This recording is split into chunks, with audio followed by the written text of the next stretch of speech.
Адамдардын оозунан чыгып жаткан сөзүнө байлап, адамдардын ким экендигин билсек болот. Кээ бирлөр өмүрлүк жолдошун жамандайт да. Мисалы, өзүнүн өмүрлүк жолдошун жубайыны сулуу эмес, менин аялым мындай жаныбарга окшойт. Бирөөлөр өзүнүн өмүрлүк жолдошун эшек дейт, мал дейт. Ушинтип урушкандар дагы бар өзүнүн өмүрлүк жолдошун. Бирок малдын өмүрлүк жолдошу ким болот? Эшектин өмүрлүк жолдошу ким болот?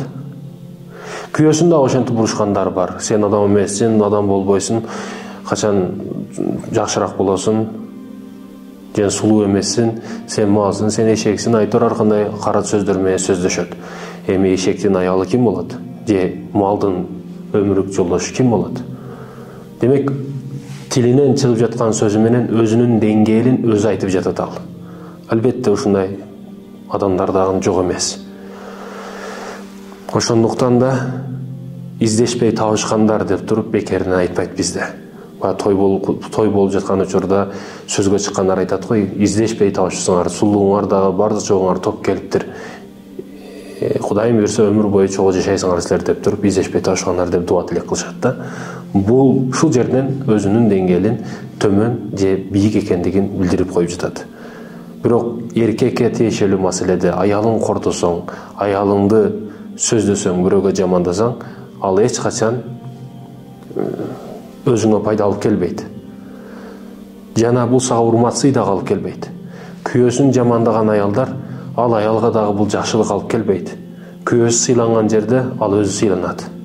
Күйөөсү урматталган жерде ал өзү урматталат. Кайсы жерде күйөөсү кордолсо, демек ал жерде кайсы бир даражада аялынын дагы күнөөсү бар. Больницада иштейм дейт. Бир окуялардан бири, больницада иштеймин дейт. Ар кандай абалда ар кандай жубайлар келет дейт. Мен ушундай аппаратка салып, кыз же бала экендигин айтып беремин дейт.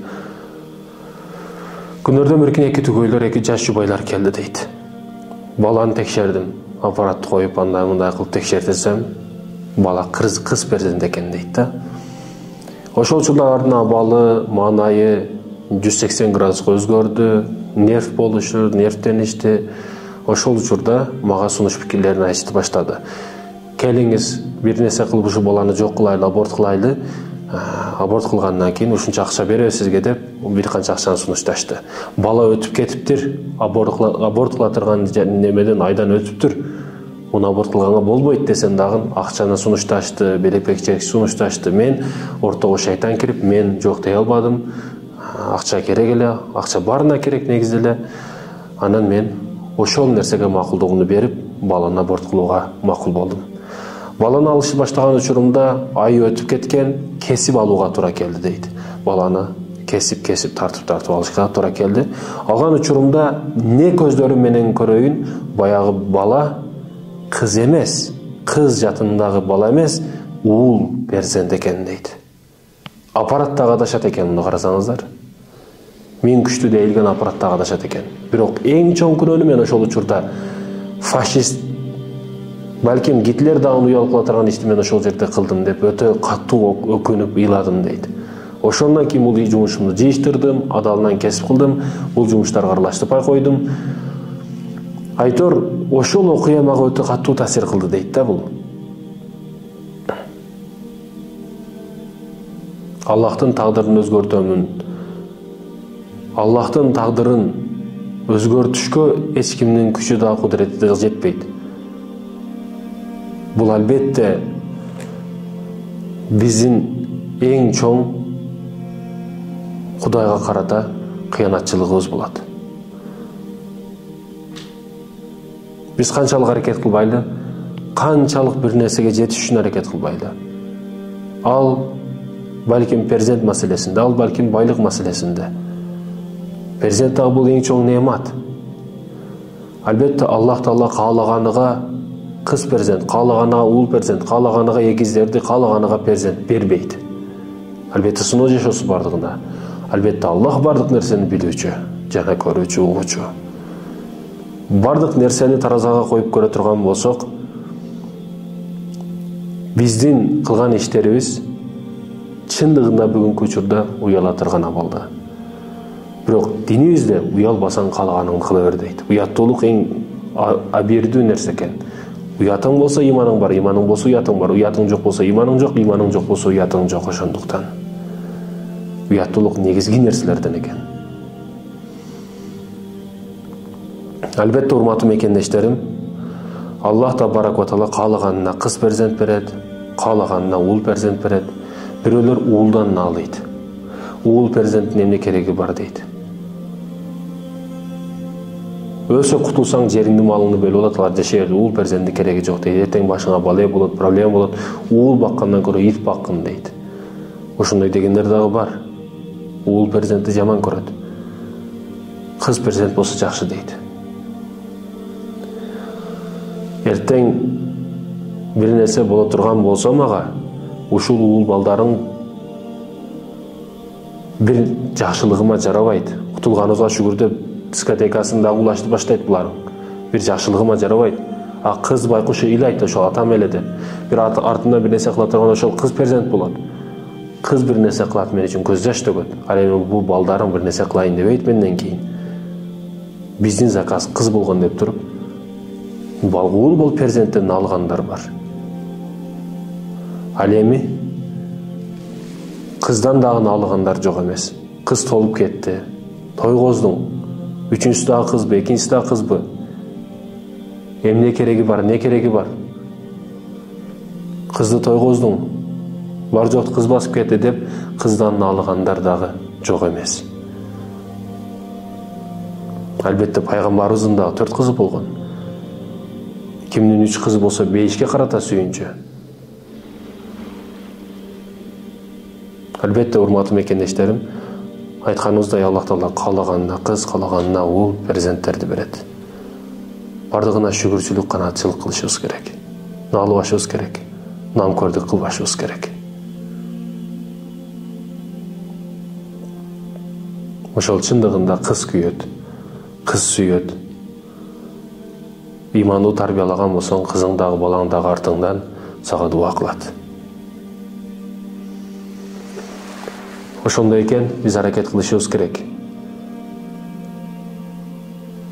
Тарбияны качан баштайлы деген учурда ушундай суроолор пайда болот да, тарбияны качан баштайбыз дегенде, өзүңдөн башта биринчи, өзүңдү адалыңды кыл, жегениңди адалдан кыл, кийгениңди адалдан кыл. Өмүрлүк жолдошуң менен адалдан төрөлгөн бала, бул алымдар, карылар болот, алымдардан бирөөсү болот. Адалдан болот да, бар жок, тамактан, лукмадан өтө көп нерсе таасирин берет. Больницалардын биринде бир келин төрөдү дейт, өтө кыйынчылык азапта, эми ал азапты ошо аял кишилер гана билет, төрөгөн аялдар. Өтө азап менен төрөдү дейт, бирок кыз төрөдү. Бирок өмүрлүк жолдош келген учурда аны айтпай тургула, врачтарга сүйүнчүлөбөй тургула, мен айтпай тургула, ушулап алды, мен түшүндүрөйүн деп. Акырын эшикти ачып, ата өмүрлүк жолдошун чакырып, эми өмүрлүк жолдошум, балдарымдын атасы, үчүнчүсү дагы кыз болуп калды, Кудайдын берген экен деп түшүндүрүп жатса, жагыңды жап деп туруп, бетиге шапалак берди дейт. Байкуш келин канчалык азап менен кызды төрөдү дейт, бирок шапалакты жеди дейт. Уур төрөшүң керек эле деп туруп чыгып кетти дейт. Ушул жерде кыстырма медициналык жактан дагы врачтар билет, ал кыздан эмес, уул же кыз төрөш. Бул медициналык жактан дагы аныкталган экен, уул же кыз төрөш бул эркектен экен. Ошого тиешелүү маселелерден экен. Эгер медициналык жактан карай турган болсок. А негизи уул кызды дагы, перзентти дагы, уулду дагы, кызды дагы Аллах берет. Бирок ошондой намкөрлүк кылгандар дагы жок эмес да. Намкөрлүк кылгандар жок эмес, урматтуу мусулман тууганым. Албетте, эки жаштын ортосунда ар кандай уруштар, ар кандай талаш тартыштар болуп турат. Идиш аяк кагышат дейт. Мындай нерселер болуп турат. Эки жаш түгөйлөр урушат экен күндөрдөн бир күн. Урушуп, сен ал дейт, мунусу мул дейт, арзыбаган нерсенин аркасынан уруш келип чыгат негизи. Сөз талашып, көз талашып, бул ким эле, ал ким эле, бул не эле деп сураштырып келсең, арзыбаган нерсенин айынан уруш чыккан болот да чындыгында. Мурда бирөөсү келиптир, ажыраша элди отабыз деп. Себебин сурасаң, бүгүн мени сүйөмүн деп айтпады деп аял киши айтат. Анда сүйөм деп айтып кой десе, дароо сүйөм деп айтты. Болду, бирге бир болдуңарбы? Сен дагы айтып кой. Сен дагы сүйөм деди. Ошентип экөө жараштырып кетти. Арзыбаган нерсени ортого коюп туруп ажырашам деш, бул албетте акмакчылык. Бирок ушул кээ бир маселелерди билбеген дагы орчундуу маселе деп ойлогон адамдар дагы жок эмес. Ошондуктан сүйүү дегени, баягы никеге чейинки сүйүүнүн шайтандын оюну дегени, бул сүйүү дегени бир эле бактылуу бакыт күндөр эмес. Сүйүү деген ошол жетелешип алып кино көрүп, мороженое жеп, көрүнгөн столдордо отуруп, скамейкада отуруп, семишке чагып, телефондо видео көрүш деген эмес. Жалаң бактылуу бакыт күндөр деген эмес да. Жашоо турмуш деген өтө катуу, оорулуу сабактарды берет. Ал учурда эки түгөйлөр бири-бириге жандаш болуп, бири-бирин калкалап, суук келгенде бири-бирин тосуп, бири-бириге жардам берип, айтор кыйынчылык күндөрдөн өтүп, ошол учурда сүйүү сыналып турган учурлардан болуп кездешет да. Кыйынчылыкта чыдаган адам жеңилчилик күндө чыдайт сизге. Себеби күн сайын жумшак нанды жеп жүргөн адам кокусунан катык нанды берип койсоңуз, ал ойлонуп көрөт, бул катык нан го деп. Сизге нааразы болот ичинен баарыбир. Ошондуктан кыйынчылык көргөн адамга жетпейт баарыбир. Кыйынчылык көргөн адамга жетпейт баарыбир. Бул эки жаштаган урушуп, аялын айдап жатып, эң бактысыз, нурсуз, ооматсыз күнүм-күнү сен менен кечирим сурап, сен менен жарашабыз, жарашып жакшы жашайбыз, ага чейин сенин жообуңду бердим деп кетирип жиберет. Аял кетет, ачуу үстүндө, ачуу келген акыл кетет дейт. Ачуу үстүндө айткан сөздөрү ачуусу тарагандан кийин акылына келип, өкүнүп, тобо кылып, ыйлай чыгылат, бирок баары кеч эле. Себеби айтар сөзүн айтып бүткөн эле бул. Ошентип, бул дагы миң сана, ой сана менен айылдын молдосуна барат экен. Молдоке ушундай сөздөрдү айттым деп болгон окуяны айтып берет. Бирок молдоке ага карап, сенин бактысыз ооматсыз күнүңдү күтүштөн башка жолубуз жок. Сенин ошондой бактысыз күнүңдү күтүшүбүз керек дейт. Айтарлык жооп алган жок. Бирок айылдын молдосу сен шаардын муфтийсине барып көр. Балким ошол жооп берет. Макул анда деп айылдан шаарга карап жөнөйт. Шаарга келип, шаардын муфтийсиге болгон абалдарды түшүнүп берет. Болгон окуяны айткандан кийин айылдын молдосунан жакшыраак жооп бере алган жок бул дагы. Бул дагы бактысыз ооматсыз күнүн күтүш керек, башка жолу жок дейт.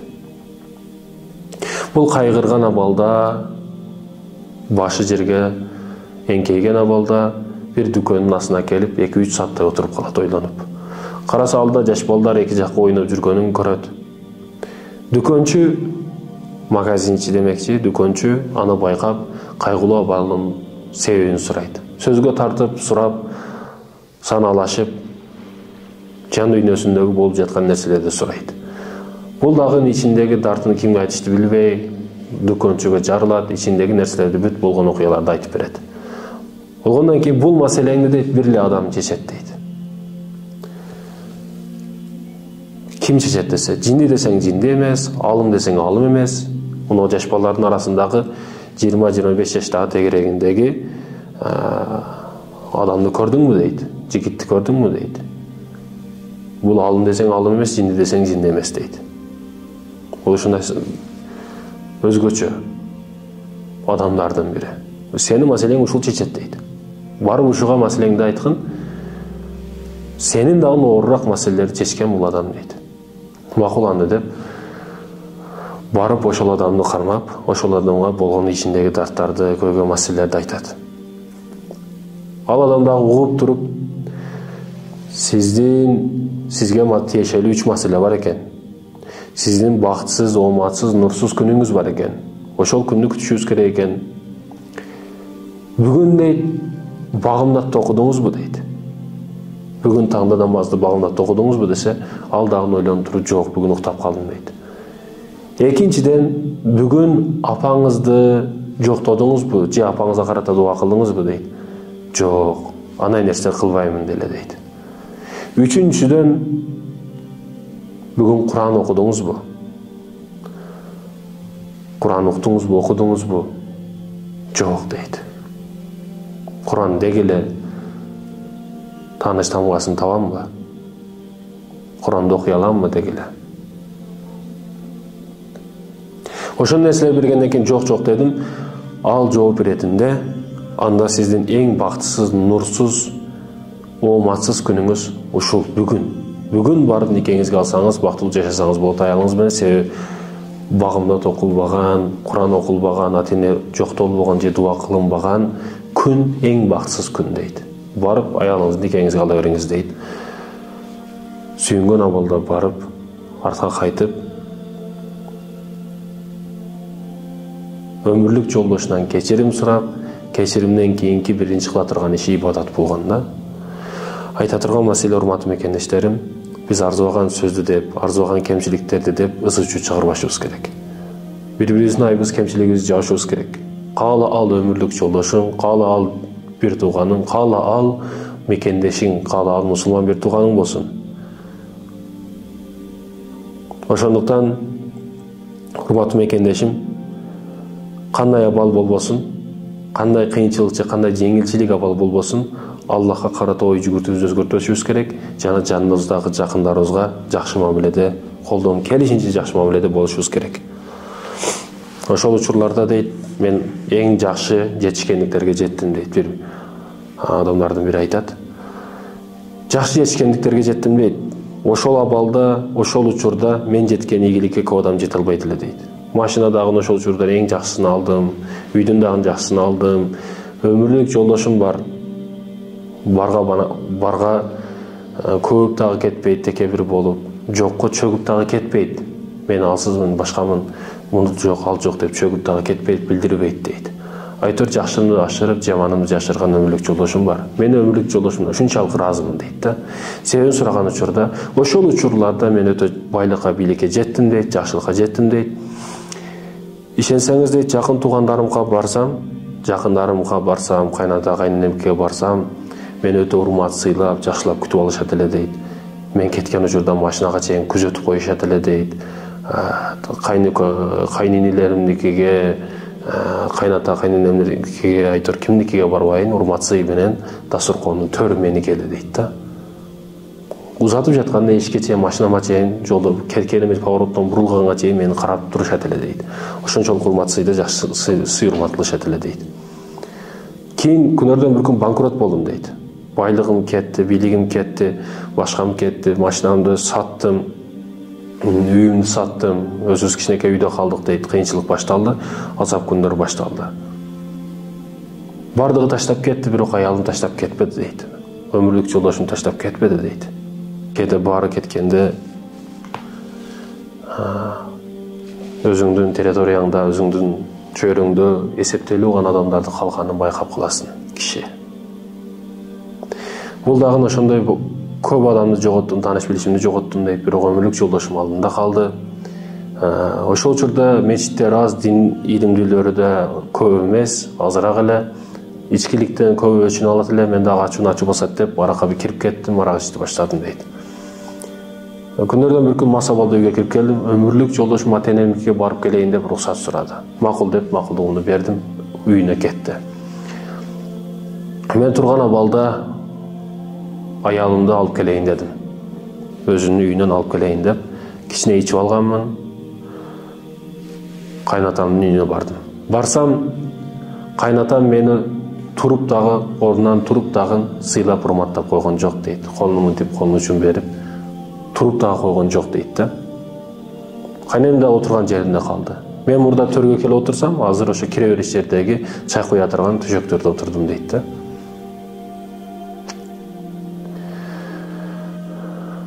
Ошондой сый урмат, мурдагы сый урмат кана, азыркы сый урмат кана. Өмүрлүк жолдошум айттым, кете турган болдук, чыгып жаткан учурубузда сиз туруп туруңуз деп дагы артка бурулуп кайра келди. Мен болсо артынан баңдып айнектен, үйдүн айнегинен тыңшап турдум, көрүп турдум, болуп аткан ичиндеги болуп жаткан үйдүн ичиндеги окуяларды угуп турдум дейт.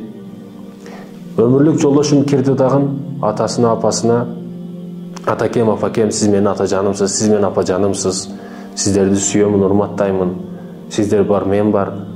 Бирок менин өмүрлүк жолдошум келген учурда сураныч, өтүнүч, менин өмүрлүк жолдошумду урматтап сыйлап коюңуздар, ордуңуздардан туруп коюңуздар. Балким бул чоң күнөө болсо керек, мен билбеймин. Чоң күнөө болсо дагы айтып коеюн, эгерде мени урматтап, менин өмүрлүк жолдошумду урматтап сыйлабасаңыздар, күйөөңүздү урматтабасаңыздар, мен бул үйгө башка келбеймин дейт. Бул окуя мага өтө катуу таасир берди дейт. Ошол окуя болду, мен ичти дагы башканда жыштырдым дейт. Бирок кыйынчылык көпкө созулду. Ошол учурда жубайым ар кандай кыйынчылык менен, абал менен жумуштарга чыгып, мени ошол бакты десем дагы болот бир канча жыл. Мен өзүмө келе албай жүрдүм дейт. Бирок мен кемпиримден, аялымдан, өмүрлүк жолдошумдан миңден миң ыраазымын дейт. Мен кайсыл жерге, кайсы ылайга кирип кетпейин же кайсыл бактка жетип кетпейин, бардык учурда менин жанымда турган бул өмүрлүк жолдошум дейт. Бул таасир ала турган жери. Менин өмүрлүк жолдошумду урматтап сыйлабасаңыздар, ордуңуздардан турбасаңыздар, мен бул үйгө келбеймин. Бүгүн кандай болду абал? Бүгүн күн сайын күйөө жакшыбы? Оор сөз айтып койсо кайтып келе бер. Арзуган нерсеге талагымды бер. Эркексинби, талагымды бер дейт. Эптеп качыштын аракетин, кутулуштун аракетин, жолун издегендей сезилет. Үй бүлөнү сактап калуу ибадат. Балдарың үчүн чыдашың керек. Албетте, урматтуу мусулман бир туугандарым, кээде эркектер да ашырып жүрөт, кээде аялдар да ашырып жибериши мүмкүн. Себеби пендебиз бири-бириге зулум кылып коюшу мүмкүн толук түрдө. Аял болуп, эркек болуп. Экөө тең моюнга алыш керек. 5 кол тең эмес. Бирок кээ бир окуялар болот. Ал окуяларды угуп, көрүп, албетте жүрөгүңүз канайт. Эки жубай болгон экен. Бул эки жубайдын өзгөчөлүгү өмүрлүк жолдошуна күн сайын гүл бергендер бар. Күн сайын жакшылыктарды өзгөчө кылып, сый-урматтарды өзгөчө кылып, баягы романтика дейби дагы бир нерселерди айтат. Ошолорду дагы өзгөчө кылгандар дагы бар. Күнөрдөн бир күн жубайы, аялы, өмүрлүк жолдошуна: сиз мага эч гүл берген эмессиз дейт экен. Гүл берген эмессиз десе, жок, гүл бергенмин го, тойдо бергенмин го деп тамашалашат экен. Тойго бергениңизге дагы 10 жыл болуп кетти го десе, жок, берем жакында деп ар кандай лагмандарды илиптир да күйөөсүнүн, аялынын кулагына. Аял кулагы менен сүйөт деп туруп, лагманды же ар нерселерди иле бериш албетте акмактын иши. Аял кулагы менен сүйөт деп туруп, жалгандарды айтып бериш бул мүмкүн эмес нерсе. Жалган башка, акыйкат нерсени айтып туруп, сүйүү бул башка. Албетте жалганды эч кайсы кулак кабыл кылбайт. Эгерде бул курук нәфси үчүн айтыла турган болсо, эч ким кабыл албайт. Эч качан. Бул дагы аны алып берем, муну алып берем деп туруп, лагмандарды илип койду. Күнөрдөн бир күн гүлдү алды. Гүлдү алып, келип, кайда койду билесизби? Ошо мүрзөнүн үстүнө койду да. Мүрзөнүн үстүнө койду. Ага чейин аял өлүп бүткөн эле. Биз дагы өмүрлүк жолдошубуз, кээ бирөөлөр бар, мисалы 5 жыл, 10 жыл гүл бере элек. Бирөөлөр апасына гүл берген эмес.